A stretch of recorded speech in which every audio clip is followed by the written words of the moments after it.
which are really critical for any startup or small scale industries or manufacturing units which are being set up.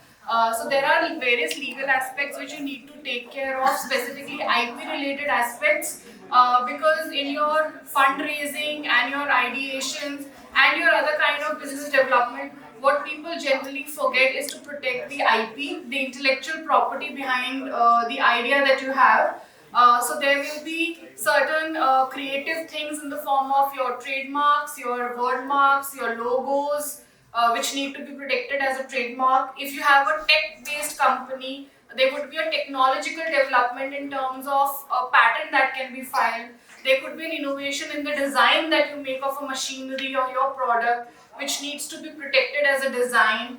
There could be a copyright in the software that you are developing. So all these are IPs that you are creating, and if you don't protect them, later on you may face issues in terms of your valuation, in terms of the diligence that the investor company is doing, and in terms of your product being copied by third parties, or you entering into a space which is already occupied by a party or a big player in the market. So these are the risks associated, and it's, I think, really critical that in all the jaddojahed of your raising funds and making an idea, I think give 10% of your time also to protecting and creating your IP. It becomes really critical. I'm not going by the presentation because I think there is limited time, is what I've been told. So I'll just say that there are different kind of IPs: patents, copyright, trademark, design. People are generally not aware about it, but whatever you are creating in terms of your brand, there is a name, there is a logo which can be protected by a trademark. There can be a design in the machinery which can be protected by a design. There are tech developments which can be protected by a patent. There are also software, algorithm, musical works which can be protected by a copyright. So keep all these in mind and do file for these. Create proper ownership. Have a If you are discussing your inventions, your brainchild with any third company, have proper agreements, non-disclosure agreements signed by them, because you never know when your idea gets captured. I'm sure most of you must have seen Mismatched, and that little girl is really troubled by her idea being stolen by a company, and she sees the very same product that she's been developing being sold by some other company, and you don't want anything like this happening to anyone of us. So it's very important that we protect all of these. Not going into essentially all of this, one of the basic criteria for any patent, trademark or design is that it has to be novel.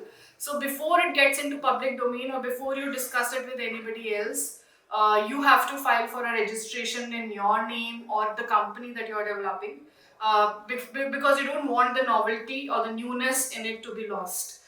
Whenever you're starting a company, you should have a small IP policy in place. That IP policy can basically help you determine who would be the owner of the technology being developed, what kind of management you need for the IP, who would be filing it, who would be taking care of the filing, registrations, renewals, etc., who would be taking care of the term sheets, the agreements, the non-disclosure agreements, the agreements that you have with your employees, because there is an iteration rate in the market.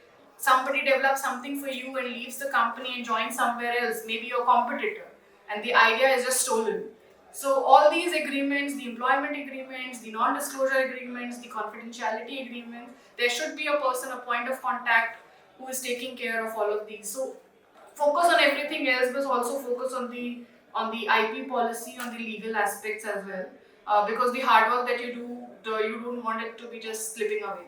You have a auditing wherein you review what is the IP that is the company owning, what is the ownership of the IP, if there are any third parties with which you are working, what are the joint ownership criteria which are there. If there are joint ownerships, is everything well documented? Is everything well written into the term sheet?